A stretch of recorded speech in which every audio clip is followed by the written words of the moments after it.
नमस्कार। अमेरिका ने आज पाकिस्तान के आर्मी चीफ को मुनीर को अपना वसूली का एक सदस्य बनाया। अब पाकिस्तान आर्मी अमेरिका के लिए केवल वसूली का काम और थ्रेटनिंग का काम करेगी।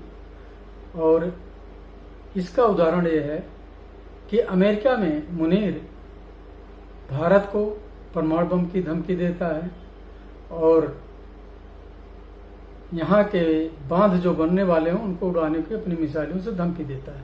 साथ में मुकेश अंबानी को भी वो धमकी देता है कि इनको भी हम समाप्त करेंगे, इनके साम्राज्य को। तो ये किस लिए हो रहा है? क्या अमेरिका मुनीर के थ्रू देश के बड़े बड़े बिजनेसमैनों को धमकी देकर अमेरिका में अपना बिजनेस स्थापित कराना चाहता है कि भारत में तुम्हारा बिजनेस सुरक्षित नहीं है, अमेरिका में सुरक्षित होगा? इस उद्देश्य से कर रहे हैं। अमेरिका चाहता क्या है? एक्चुअली अमेरिका क्या है, एक बहुत बड़ा गैंगस्टर है।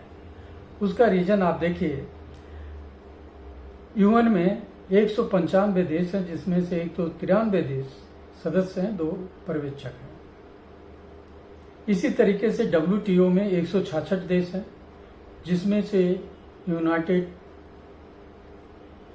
यूरोपियन कंट्री को ये माना गया कि एक देश है।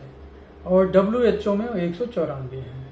और ह्यूमन राइट कमीशन में सभी यूएन के लोग 47 सदस्यों का प्रतिनिधि चुनते हैं और ह्यूमन राइट कमीशन वो काम करता है। इन सब में जितने हैं, इसको सुपरसीड अमेरिका करता रहता है। जब भी कहीं प्रतिबंध लगाना हो अकेले लगा देता है। जब कहीं लड़ाई की बात होती है तो एक तरफ से पार्टी बनने अकेले चला जाता है।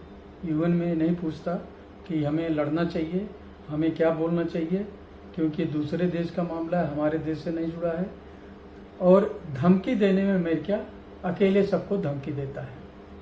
जिसका रीजन क्या है कि पूरे संसार का ठेका केवल अमेरिका के पास है। कौन कैसे रहेगा, क्या करेगा, वो अमेरिका डिसाइड करेगा।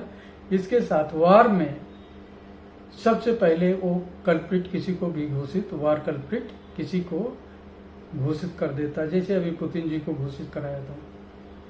तो ये इसकी जो आवाज है पूरे इन चारों संस्थाओं में सुनी जाती है और इसके अनुसार संस्थाएं चल रही हैं।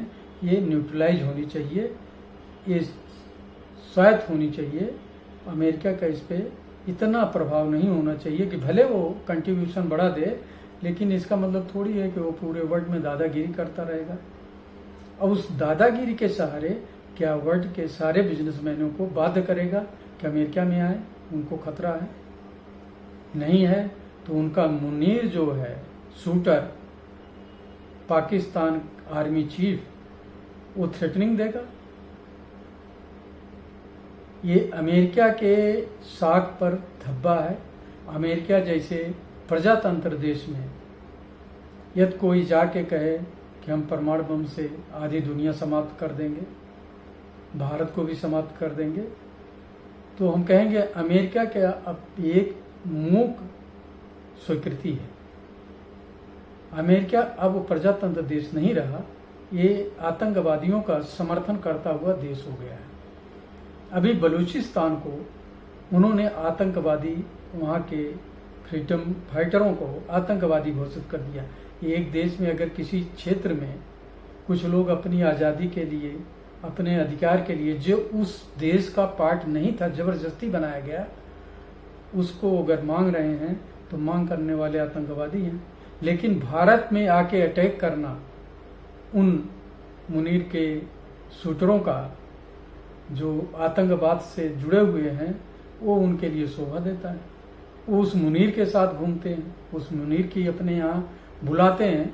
अभी बुलाया था कि अमेरिका के जो फेवरेट देश हैं, जो उनको वार में समर्थन करते हैं, रणनीतिक साझेदार हैं, मतलब उनके गैंग के शूटर हैं, वो साथ आए। और उनमें मुनीर पहले पहुंचे, उनका बड़ा अवगत हुआ और अब ये समझ में आ रहा है कि अमेरिका अपने शूटरों के द्वारा पूरे वर्ल्ड में अनरेस्ट क्रिएट करने की तरफ जा रहा है। यदि इस समय जो वर्ल्ड का क्रम बदल रहा है, सुपरमेसी का और प्रजातंत्र में विश्वास करने वाले या मानवता में विश्वास करने वाले देशों का, उनका समीकरण अब बदलता जा रहा है। अमेरिका हमको लगता है एक दिन अलग थलग होके सबके सामने घुटने टेकेगा। अब इसमें आगे भी देखें, बिजनेस में भी इसी तरीके की रोज धमकियां, कौन इसके साथ रहेगा, कौन इसके साथ काम करेगा, इसकी करेंसी में कौन काम करना चाहेगा, ये बहुत बड़ा प्रश्न उठ रहा है। और वो देश जो अपने को आगे बढ़ाना चाहते हैं, हम तो कहेंगे वो अमेरिका के ऊपर डिपेंड ना हो, अमेरिका के टेक्नोलॉजी पे न डिपेंड हो और अपना स्वायत्त डेवलपमेंट करें और अपने विकास से अपने देश की सुरक्षा करें, उसी में भलाई है। या उन देशों के साथ चलें जो प्रजातंत्र में और मानवता में विश्वास रखते हैं, किसी देश में आक्रमण करके उसकी जमीन पे कब्जा करके विस्तारवादी नीति वाले देश न हो, वे एक साथ हों, तभी उनकी भलाई है।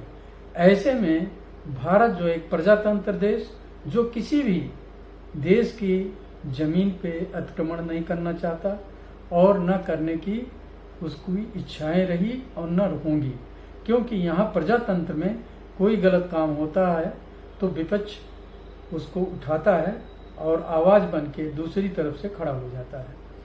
तो भारत का प्रजातंत्र आज के समय वर्ल्ड के सबसे बड़े प्रजातंत्र में एक देश है।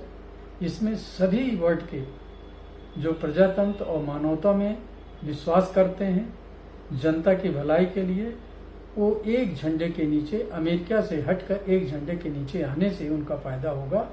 नहीं तो इनके शूटर जैसे मुनीर जी हैं, अब मुनीर जी इसलिए कहना पड़ता है कि भाई वो शूटर हैं, किसी को भी शूट कर सकते हैं। तो ऐसे नालायक लोगों का जो समूह बन रहा है उनसे दूर रहें।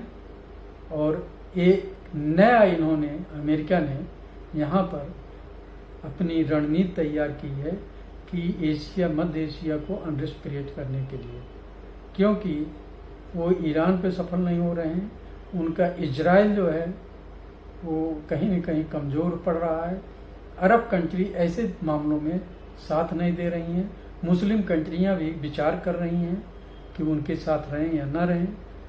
ऐसे में आप देखेंगे पाकिस्तान एक समय अलग थलग भिखारी के रूप में पड़ा मिलेगा और वहाँ की जनता मुनीर शासन को ख़त्म करने की पूरी मुहिम चलाएगी और जिसको मुनीर शासन दबाने का पूरा कोशिश करेगा और अंत में वही प्रजातंत्र वाले देश इकट्ठे होकर उस देश की मुक्ति दिलाने में जनता को साथ आएंगे, जनता का साथ देंगे और दूसरा बांग्लादेश जैसी सिचुएशन क्रिएट होगी और बलूचिस्तान भी स्वतंत्र हो जाएगा।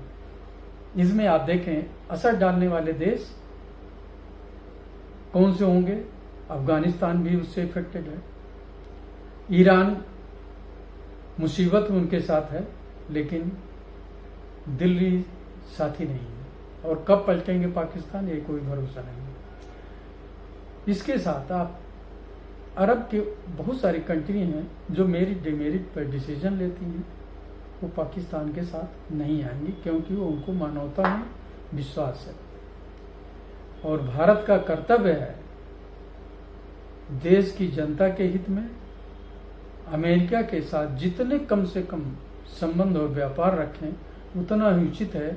नहीं तो कब किस मोड़ पे ट्रंप प्रशासन अपने शूटरों के साथ, अपने गैंगस्टरों के साथ किसी भी समय कोई न कोई नुकसान पहुंचाने की पूरी कोशिश करेगा। और आज़ाद कश्मीर जो आज पीओके है उस पर भी उनके विचार बदलते नजर आएंगे। लेकिन भारत का हमेशा एक ही स्टैंड रहा, वो पीओके हमारा है, हमारा अभिन्न अंग है। ये कोई तीर पक्षी मामला नहीं है, दो पक्षी मामला है। और इसे जल्द से जल्द अगर सॉल्व किया जाता है तो देश के हित में होगा। नमस्कार, धन्यवाद।